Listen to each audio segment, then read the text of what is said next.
And let's roll out, roll out, roll out, roll out, let's roll out. Ladies and gentlemen, welcome back. This is Food, Fitness, and Fun with my main man, DRE.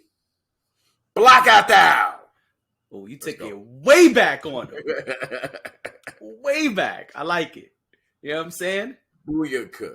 Booyaka, booyaka. And I am JD, aka He Who Pods. And today we're doing things a little differently. Dre has inspired me, so we're switching our food topic up. And I'm going to share my screen. You got. All right, so this is a study that came out recently, and a bunch of news sites spoke about it. And so instead of quoting the news sites, I came straight to the home of the brave. You know what I'm saying? All right. Mm-hmm. And so this study is talking about sweeteners, artificial sweeteners being linked to higher heart rates and risk for heart attack and stroke. And I know we've spoke about zero calorie sweeteners before, Yeah. and I know you like them. And so I said, well, let's start with that. So it says here, and you should be able to see it on your screen, folks. If you're listening, well, you know, maybe watch this one. But basically, there are sweeteners, and there is a study that came out from the Cleveland Clinic. A new Cleveland Clinic research showed that, I don't know how to pronounce this, erythritol or something like that, a popular artificial sweetener, is associated with an increased risk of heart attack and stroke. Findings were published in Nature Medicine, and that's the article there. But this is basically quoting Nature Medicine's article. And so I know everyone has their favorite news sources. Some people like CNN and Fox and all these other places, New York Times, whatever. So I said, let's do it a little different this time, because everyone seems to be quoting this article.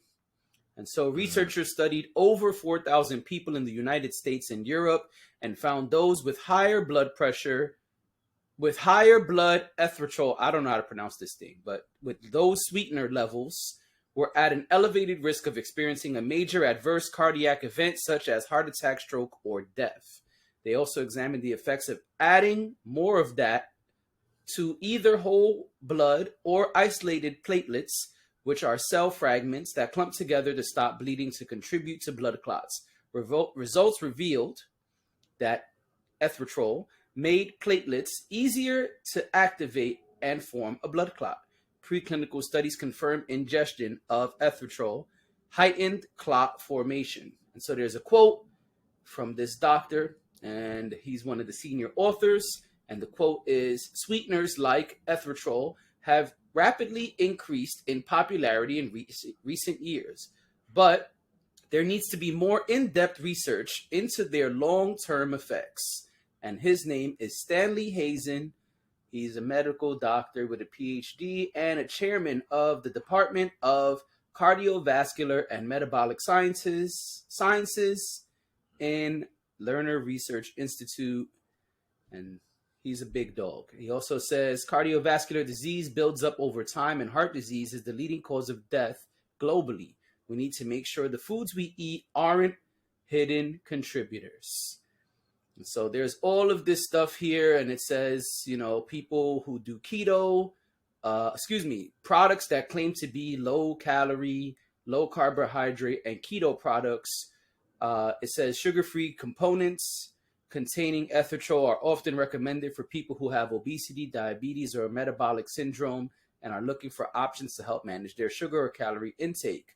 People with these conditions are also at a higher risk for adverse cardiovascular events like heart attack and stroke. And so the real number is right here, which is really what people probably care about. And it says here, and I'll highlight it, erythritol is about 70% as sweet as sugar and is produced through fermenting corn after ingesting erythritol. I can't pronounce this shit. After ingestion, it is poorly metabolized by the body. Instead, it goes into the bloodstream and leaves the body mainly through urine. The human body creates low amounts of this naturally, so additional consumption can accumulate. All right, so you guys get it. I don't need to keep reading. This is a long article. There's a video. This is speaking about studying the gut. And here's all the stuff about them for the people who care. And so that's it. I'm going to stop sharing and close this out so we can have a quick chat. Yeah, and so, yeah, I don't need these specs anymore. We could take those off. So, yeah, I know that you're a big fan of these 0-calorie sweeteners. And I saw this article a while ago and saved it. And I said, man, we should discuss this because I know Dre's a big fan of them. And other people are too. A lot of people look for things. And these labels, as we have said before, can be very tricky. And so these labels will say things like 0-calorie, keto friendly, or whatever. And so you look at these labels and you think, oh, man, this is great. I'm going to drink tons of this instead. And so now we see that it actually might be just as bad. And so, yeah, I was wondering your thoughts on that. Yeah, as you were saying it, I wanted to kind of, look up.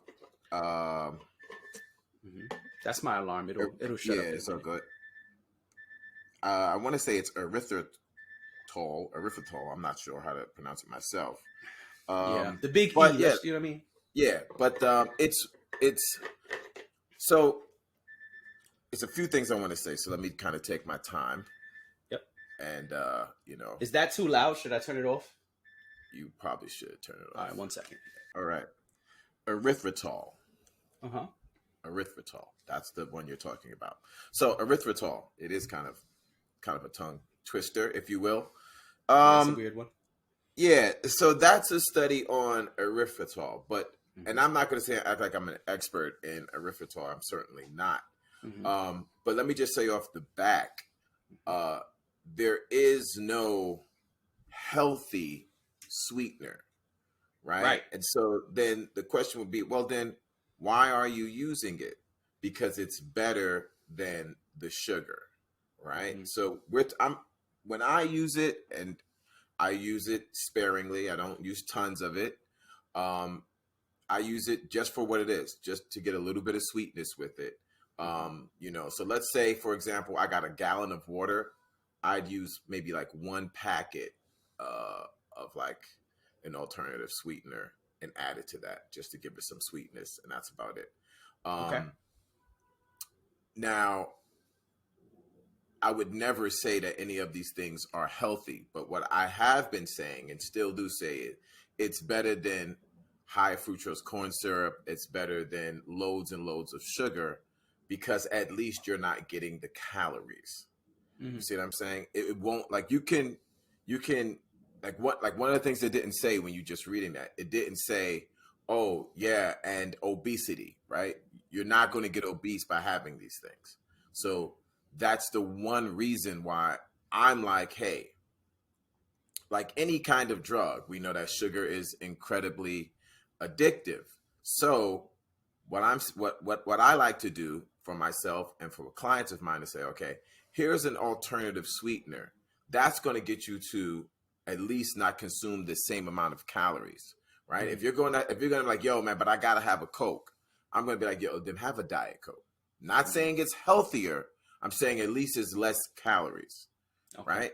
It's less calories. Therefore, you're not consuming as much calories as you would. Rather than consuming 200, 300 calories, you're consuming 0 calories, all right?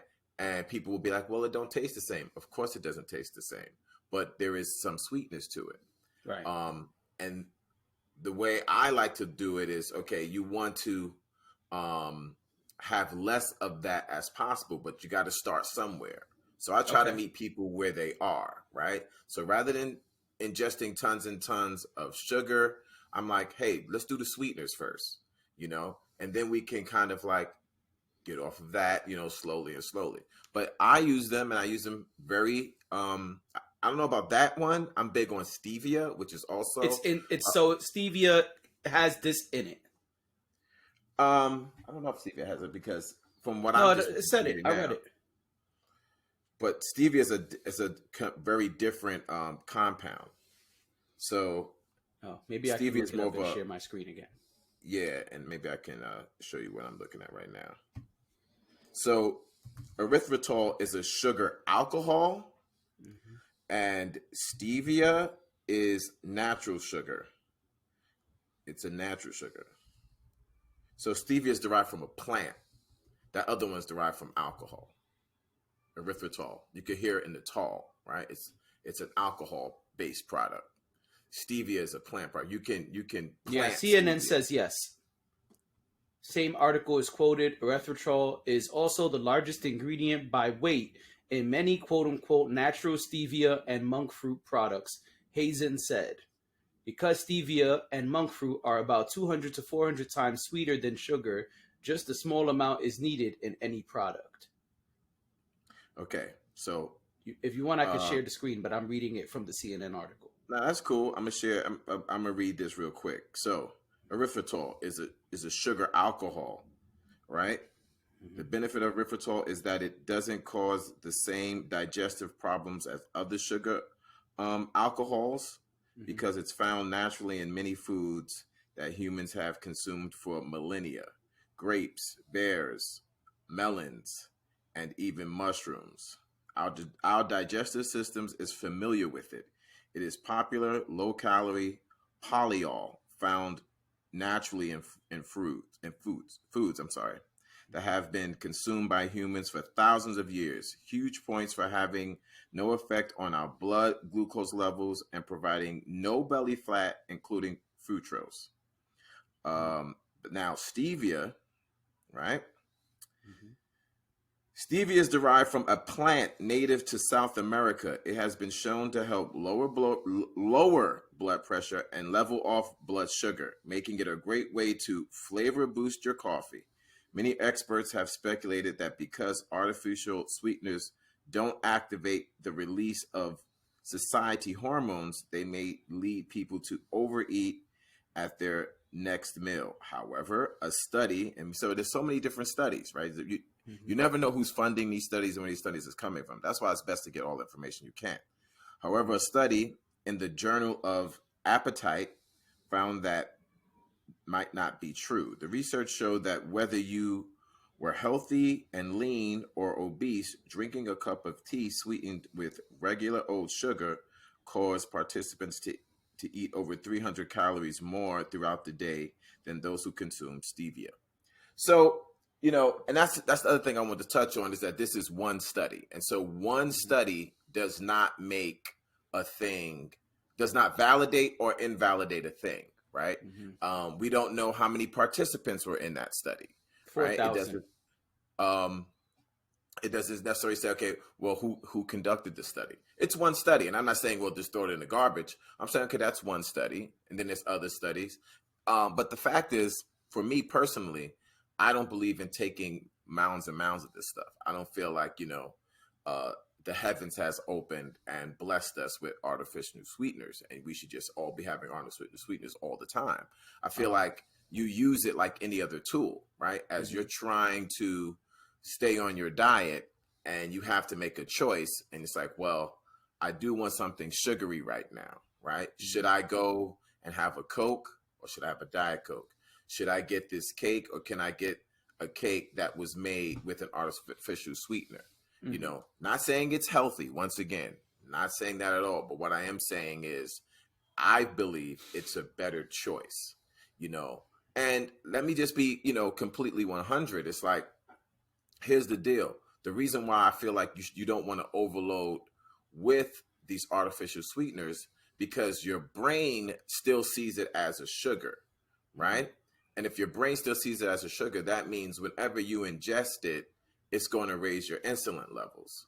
And if your insulin levels are always raised, then this is when you can have problems as far as diabetes and things like that, because you have constantly high insulin levels. The way we lose weight is we have to get the insulin hormone to go down. Once the insulin hormone is down close to zero, then your body can start using body fat to, you know, to get that energy. But as long as you have high insulin, you're never going to lose body fat. So you can be eating all the, stevias and artificial sweeteners, all day. And that's going to be a problem because your insulin is going to still be up. And I see this with people all the time, right? They're like, I drink diet soda. How am I not losing weight? And it's like, you drink too much of it. You know what I'm saying? You having you have 6 coffees a day. You put artificial sweeteners in it and you're thinking, well, I should lose weight. No, you cannot have that stuff all day, every day. If you have a coffee in the morning, it should be 1 coffee, use your artificial sweeteners, and then that's it. Mm-hmm. Not the entire day. Okay, I have a coffee, now a Mountain Dew, now right. You know what I'm saying? Now a Red Bull, and now a blah blah blah, and then it's like, well, all these have 0 calories on it because they're all using artificial sweeteners, and it's a mystery why you're not losing weight, because your insulin levels are staying high throughout the day. That is a problem. So I never, and I'm glad you brought this up, because I would never say drink this stuff all day. No, replace it, but use it sparingly. You can have it with your coffee in the morning. You should wait 3 or 4 or 5 hours before you have something else with it in there. And then every time you consume it, you're spiking your insulin levels. And therefore you need your body to at least 2 to 3 hours to get it back down, so your body can start using your body fat to fuel whatever it is that you need to do. Got it. So the CNN article says that it's the main ingredient in stevia and monk fruit products, because stevia and monk fruit are about 200 to 400 times sweeter than sugar. It says at the end of that, which I didn't get to say, is the bulk of the product is, how you pronounce it? Erythritol, which adds the sugar-like crystalline appearance and texture consumers expect. And so I clicked on stevia because you can on the CNN Health article, and it took me to FDA.gov, one of our favorites. Ha ha ha ha. And that speaks about steviol glycosides. Yeah. And it says steviol, steviol glyco. You want me to share it? No, go ahead. Okay.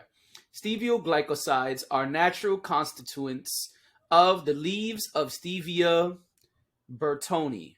Burtoni, a plant native of parts of South America and commonly known as stevia. They are non-nutritive sweeteners and are reported to be 200 to 400 times sweeter than table sugar. Exactly. And so there goes the same information from the good old FDA. Yeah, that's why you only need a little bit of it. That's why companies like to use it, because they don't have to use that much, right? Very little goes a long way. 200 times sweeter, 700 times sweeter. So you just need a little bit of it, and it's 0 calories. And that's why I like using it. That's why when I say I use it, when I'm in class sometimes, I have this one of these about this size, right? Right. Huh. My girl is on here. Sarah! Sarah's joint. That's what's up. You know what I'm saying? But it's like, all right, one of these in a tiny packet that's probably about the size of my pinky with a very little bit of it. So it's like all this water with just that much in there. Right. And sometimes the kids will be like, oh, you need 2 packets. You need 3 packets. I'm like, no, you don't. 1 is all you need, and you're going to taste the sweetness. That's all you need. You just need a little bit for a lot. You know what I mean? So even in a gallon of water, you just need 1, and it's going to give you that little bit of sweetness that you want, so you can, drink more water if that's what you need to do.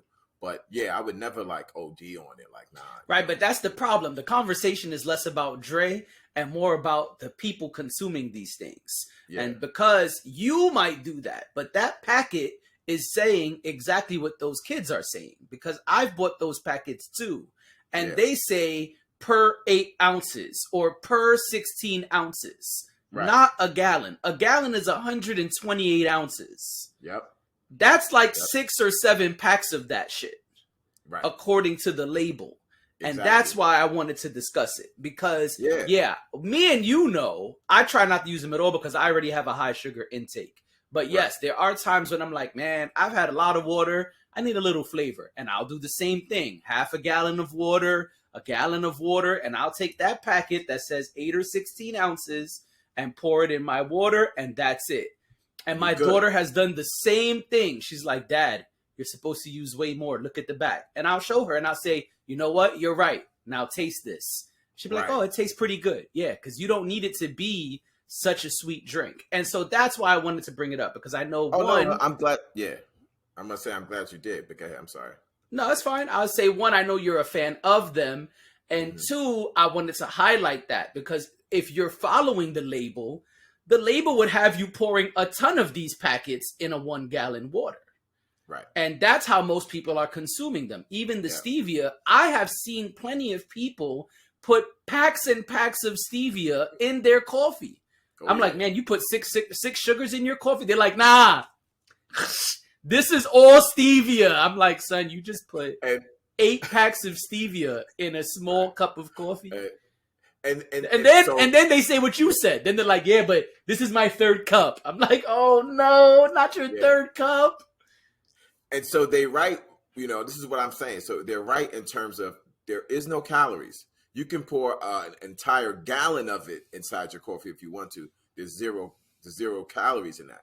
But your insulin levels are going through the effing roof. You know what I'm saying? So, you know what I mean? So it's like, nah, you don't need to do that, right? Like, yo, a little bit will do you. Like, and I'm actually really glad you brought this up because yes, it is important. This is why we made this show. We kind of do like a lot of consumer sort of awareness, you know what I'm saying, to get the truth out there when it comes to fitness and health. And so, a little dab will do you. Like you're saying, the articles you read, this thing is 200, 300, sometimes 700 times because all these artificial sweeteners have different. They vary, yeah. Yeah, vary, and they have very different glycemic index. So it's like the sweetness that it gives can vary. So what happens, I think people say they see it as a sugar replacement. And so it's like, well, I normally put 6 sugars into my coffee, so I need to put 6 of these into my coffee. Yes. No. You know what I mean? Like, no. Yeah. You know what I'm saying? Like, no, you don't need 6 of these. This is way more sweeter. Way more. Right. Put 1 in there, maybe 2. You good. You don't need 6 of them. Right. You know what I'm saying? Even though that's the way you might use sugar, but because this is so much sweeter, you don't have to use that much. And it takes education because you know what? You're right. The people who make these things, they want you to use more so you can use it up and buy more. Right, of course. They don't want you buying a $1 packet like I do, right? I go to the dollar store. There's 5 or 6 of them in the packet. Right. And that 1 packet could last me for mad months. Right. You know what I'm saying? They don't want to hear that. How dare you do that? Right. This one thing that I bought for $1 is going to be in my cupboard for a month. Nah, son, I need you to get some more. Right. You need to be buying these. You're supposed to put that whole pack in your gallon. Right. You're supposed to be doing that on a daily basis. So at the end of the week, you need to buy more. Not at the end of the month. Right. But you probably use them the way I use them. And now we would like our audience to, at least people who listen to us, to realize, yo, you don't need that much. And this is how you can save money and perhaps save your cardiovascular system, as you're talking about, and maybe not be pre-diabetic by giving your brain these sugar signals, because that's the way it works. Right. Giving your brain these sugar signals going to your head, and it's producing so much insulin. Your body keeps producing all that insulin. That's how you become pre-diabetic, So we got to get that down, and you don't need to do that. So, man, this was excellent. This was an excellent food topic, man. I'm glad Thank you. I say, Dre switched it up with the Cardi B and Offset meal.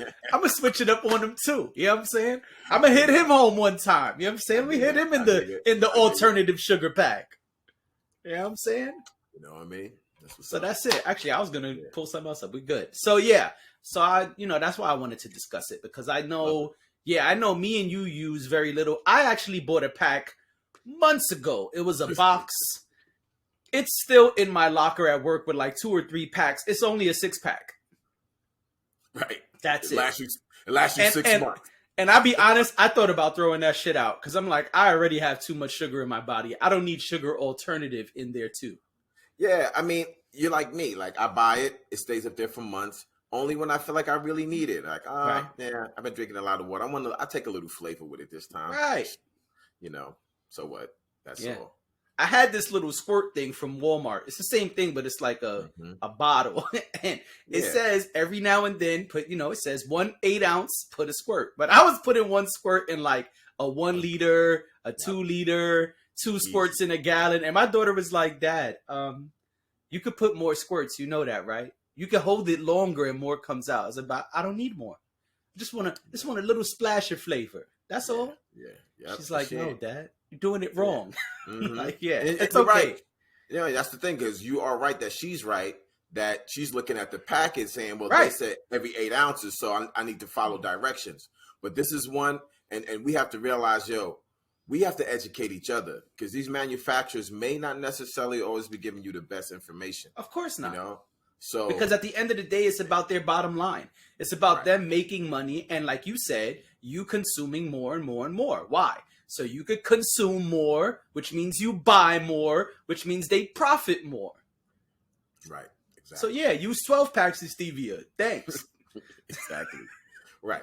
It's like, man, that one would have really, and sometimes you could take so much that you become like sweet blind. You can't even tell that it's sweet anymore because you put so much into it. Right. Or it just won't affect you the same way because your body starts building a tolerance and now you do need 6 packs. Right. That can happen too. Now you're like, nah, 2 packs just don't do it for me anymore. Yeah. Yep. The same way with we've talked about this before. The same thing with caffeine, right? Yeah. Or pre-workouts. It's like, well, if you're a person that I have to have my coffee, and you have to have, at one time you started, you only needed 1 coffee. Now you need 2 coffees. But then now you need 3 coffees and 4 coffees. Before you know it, you got to have 5 or 6 coffees throughout the day to do the same amount of 8 hours of work you always been doing. Well, why is that? Because your body is getting used to it. The caffeine don't have that same, effect that it used to have. Any substance, your body going to get used to it. Any substance. Yeah. So how do you fix that? You have to taper off of it. You got to be like, you know what? For 2 weeks or so, I'm not going to have no caffeine. Right. And it's the same thing with sugar. If you say to yourself, I'm not going to have any sugar for 2 weeks, none, 0, as hard as that is, even a week, as hard as that is. Once you have sugar again, you're going to be like, damn, this is sweet. Right. Because your body's like, whoa, you stop feeding it that thing. You know, absolutely. Definitely going to have those withdrawals too. Yeah. I was waiting for you to finish, but them headaches going to be serious. Yeah. Serious withdrawals.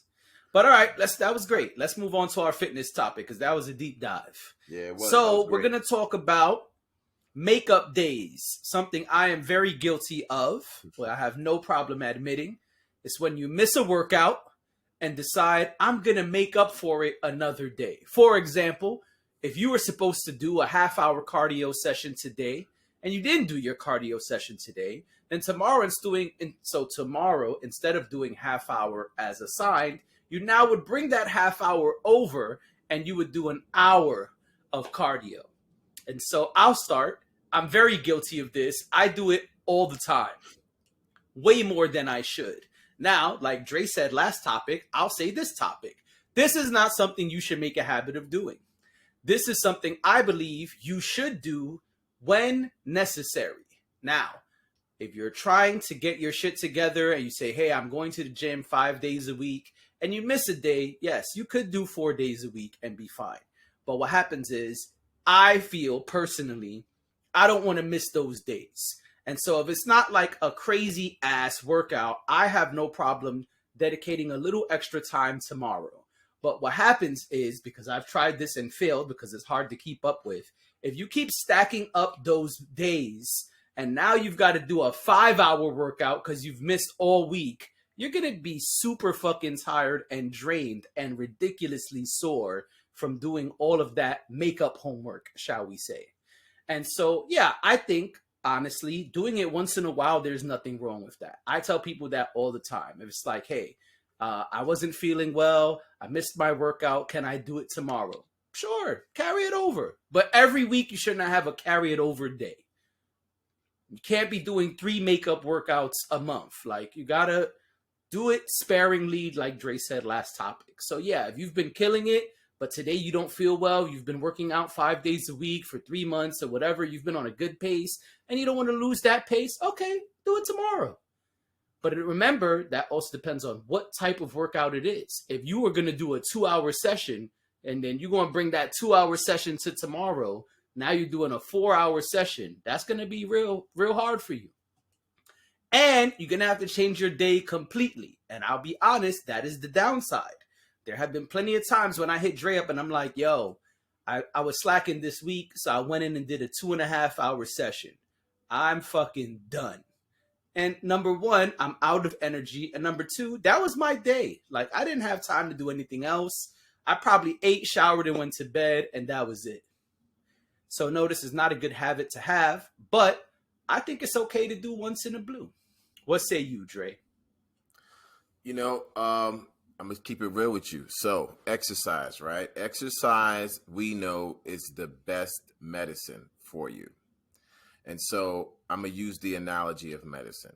If you are on a medication and you have to take this medication daily, right? You got to take it every day. And let's say one day you forget to take the medication.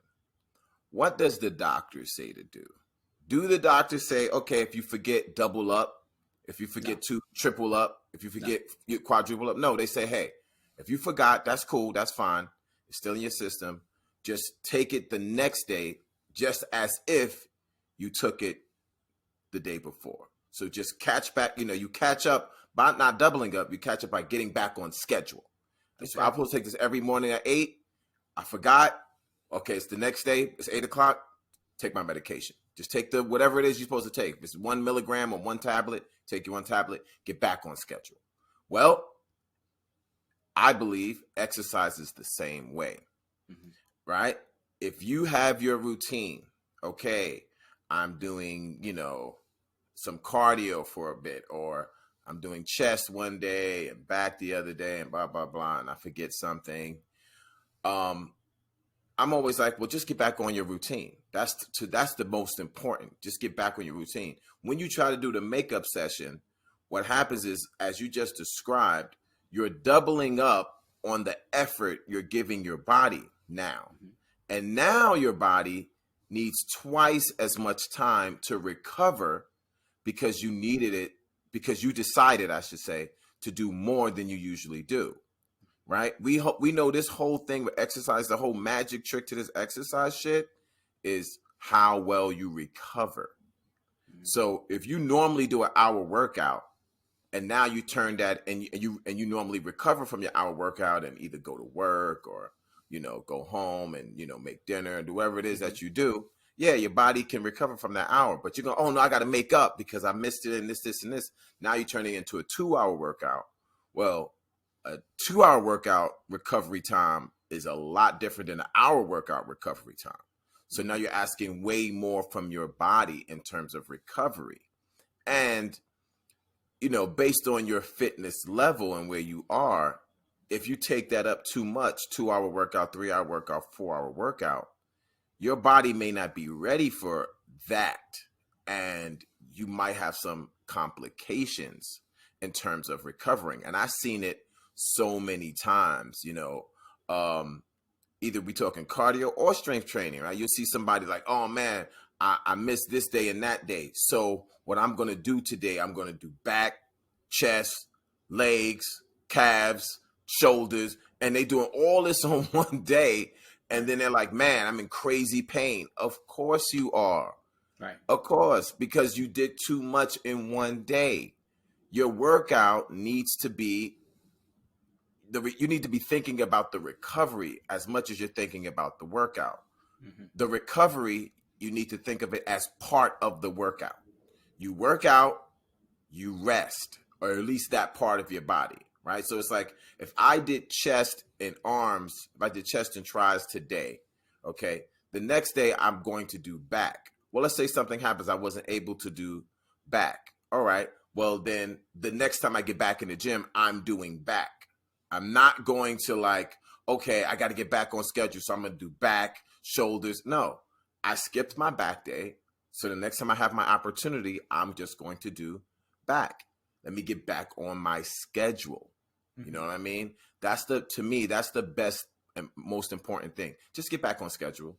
Don't try to overdo it with recovery days, man, because as I always say, once you get hurt, it ain't no fun. Right. It ain't no fun. And I've seen, and I'm saying the same thing.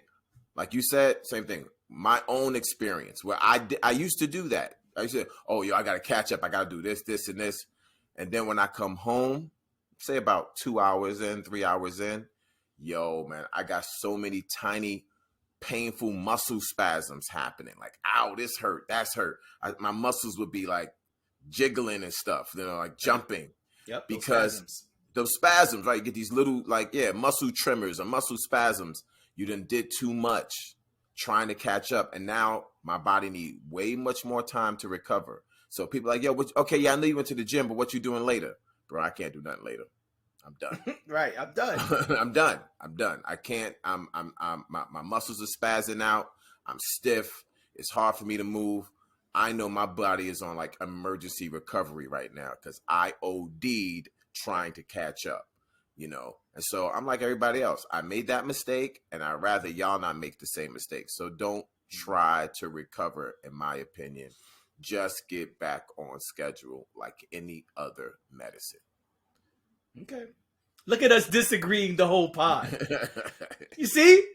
People think we just come up here and agree every pod. Look at us disagreeing the whole pod today.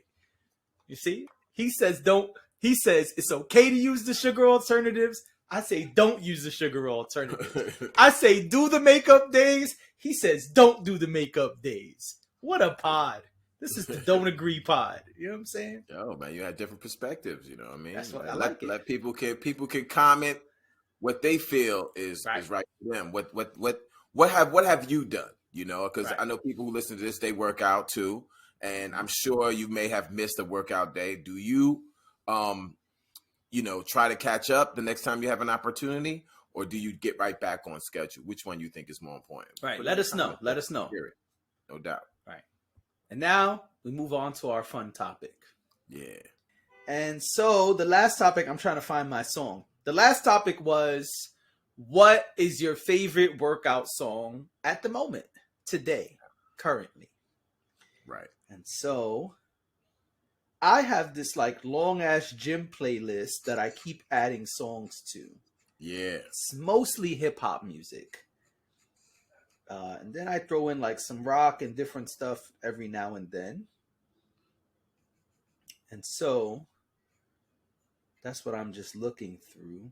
Because I'll be honest, I haven't been listening to a lot of music lately. Oh, no? You haven't been? That's an option too. Well, I'll just be honest. I've been listening to David Goggins' book while I run. Oh, hey, motivation is motivation. Speak on that. That's it. Yeah. So So don't have to always be music. Yeah. Yeah, I'll be honest. So especially my long runs lately, I don't need the specs. Especially my long runs lately, I've been using the book. And so at this point, I'm pretty much done with the book. I think I got about 20 minutes left of his first book, You Can't Hurt Me. And that's what I've been listening to. So I find it interesting. I'm hearing his struggles. I'm hearing the things he's gone through, his accomplishments, his thoughts. And it's been interesting. I find that it helps me zone out even more. Like where the music is sometimes a distraction, I'm like not even really thinking much because I'm so into the book. And so I'm jogging and I'm just like, I'm not even really thinking what mile is it or what's, should I be running faster or slower? Yeah. It's been a good distraction and a good learning process because even though I'm a Goggins fan and I said like I've consumed a lot of his content, his audiobook is not like most audiobooks. So they kind of like read a bunch and then stop and do like a radio or podcast session. It's really interesting. It's him and his co-author. And so they'll talk about a session. They'll talk about exactly what they just read. And then he'll speak about, something I didn't say or something that also people might want to think about. And it's really interesting. And then the co-author will ask him questions. They've even like read emails that confirm the stuff he said from other people. It's like, oh, I did this wild shit and Dre was there. And it's like, well, we interviewed Dre and asked him, would he speak? He couldn't speak, but he did write us an email. Here's the email. And they read the email like, oh yeah, Dre said he witnessed blah, blah, blah, blah, blah, blah, blah. And so it's really interesting. I'm probably going to get his second book because I'm almost done with this one. And clearly I'm a fan. So yeah, that's what I've been listening to the last couple weeks. There have been times when I'm like, all right, that's enough. I'll throw music on. And then I'll just put my gym playlist on shuffle for the last couple minutes. Yeah. And I'll be honest, one time I was like, yo, fuck everything. And I just was silent for like a mile. Just me and New York City for a mile. Yeah.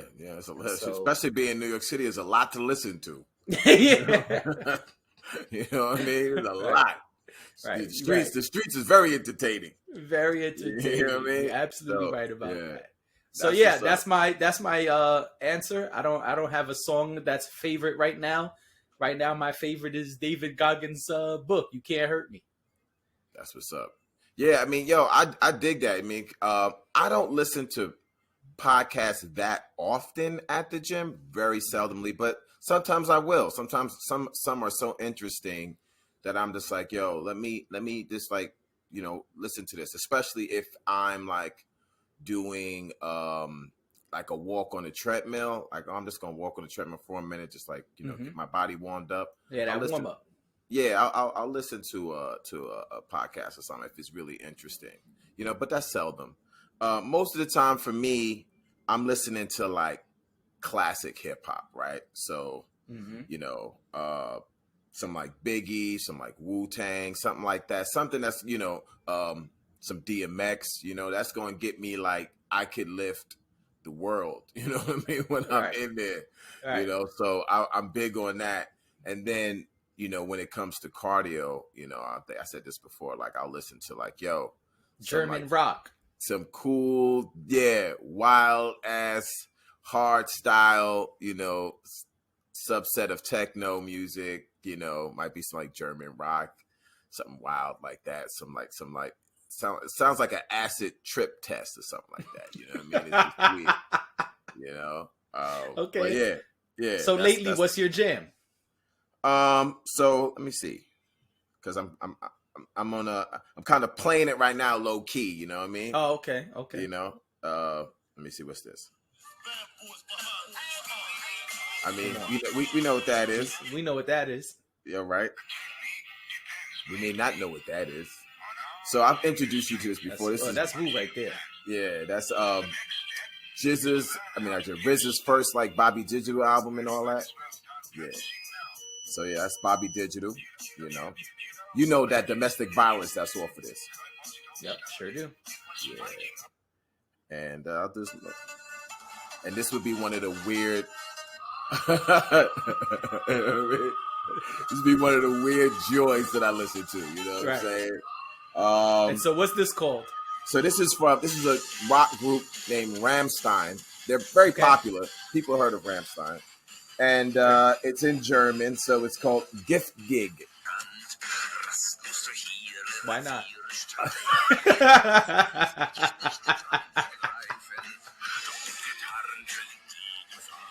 I think because I don't understand it, I can make it mean whatever I want.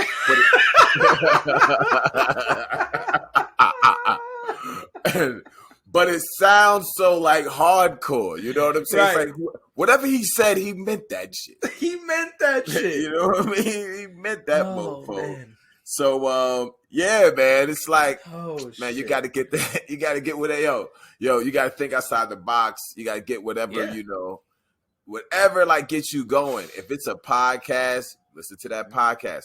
But here's the thing. Make sure it's something that's going to keep you engaged throughout the entire workout. So if you're saying to yourself, I'm going to be on this machine, usually a cardio for an hour, 35 minutes, 45 minutes, that thing should take you all the way through. Like, man, and if you listen to a podcast and it's really interesting, it's like, wow, I just was listening to them. I don't even know where the time went, Right.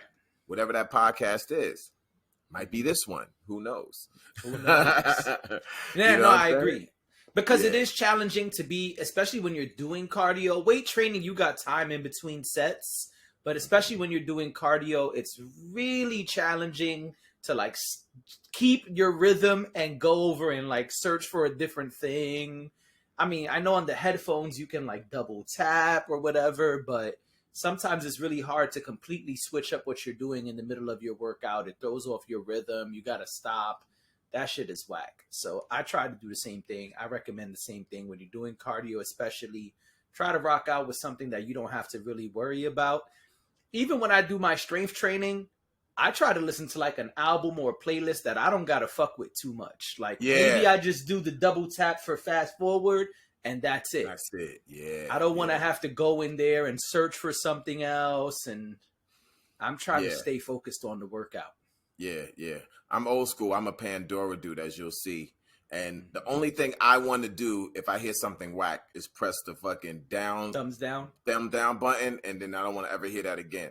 So you know what I mean? Like, well, how dare you? Like, no, you messing up. How dare you? You know what I'm saying? But other than that, I've been doing that for so long. They know what I like. So usually it's like, oh yeah, that DMX here, let that rock. Right. Oh, okay, yeah. They know your style. Yeah. Oh, you gonna put that Nori on? Okay, yeah, I'm gonna lift 300 right now. You know what I'm saying? Like, that's what's up. So yeah. I'm the same way. Like, yeah, I don't want to mess with it. I don't want to be curating it while I'm trying to work out. If I got to curate it, that's not a playlist for me. That ain't the one. Yeah, no doubt, bro. All right. Yeah. All right. So good pod. This was a good one. Look at all the opposites. Today was opposite day. Yeah, I didn't even know. We wore similar colors and was opposite the whole pod. You know what I'm saying? Unplanned. You know what I'm saying? Right. You know what I'm saying? That's guns. A fact. Two guns up. You know what I'm saying? All right, y'all. Thank you for being here. We appreciate y'all. We hope you found this helpful and entertaining. Don't forget to give us a thumbs up if you did.